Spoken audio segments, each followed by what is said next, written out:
माजी में एक दूसरे को सड़कों पर घसीटने और पेट फाड़ने की बातें करने वाले आज मुत्तहिद हैं। दरहकीकत ये टोला इमरान खान के खिलाफ नहीं बल्कि पाकिस्तान के खिलाफ एक हो चुका है, क्योंकि इस टोले के लिए तकलीफ दे है कि उनका FATF की ग्रे लिस्ट में धकेला पाकिस्तान ग्रे लिस्ट से निकल रहा है।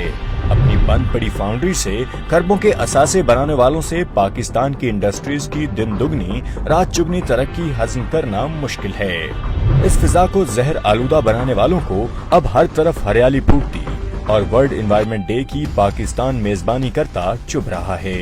वो पाकिस्तान जिधर हमेशा किसानों का इस्तेहसाल किया जाता रहा, इधर खुशहाल किसान उनको बर्दाश्त नहीं हो रहा। जमहूरियत के नाम पर बादशाहत चलाने वालों को वज़ीर-ए-आज़म ऑफिस और वज़ीर-ए-आज़म हाउस का माजी से कई गुना कम अखराजात से चलना अजियत दे रहा है। नौजवानों को अपने नापाक अज़ाइम के लिए इस्तेमाल करने वालों को अब कामयाब जवान प्रोग्राम के जरिए रोजगार कमाते नौजवान उनकी आंखों में चुभ रहे हैं। कोरोना ने जिधर कई ममालिक को अखाड़ पछाड़ दिया, उधर वज़ीर-ए-आज़म इमरान खान की पाकिस्तान को बेहतर हिकमत अमली से महफूज बना देना उनको परेशान कर गया है। छोटी सी सर्जरी के लिए भी बैरून मुल्क जाने वालों को पाकिस्तान का हर शहरी सेहत कार्ड से मुफ्त इलाज करवाता उनको बर्दाश्त नहीं हो रहा।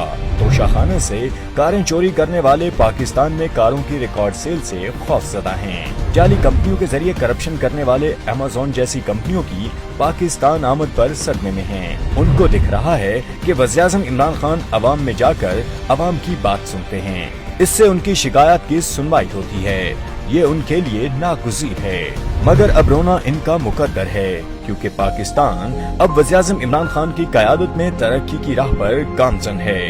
अवाम अपने वज़ीर-ए-आज़म के शाना बशाना खड़ी है।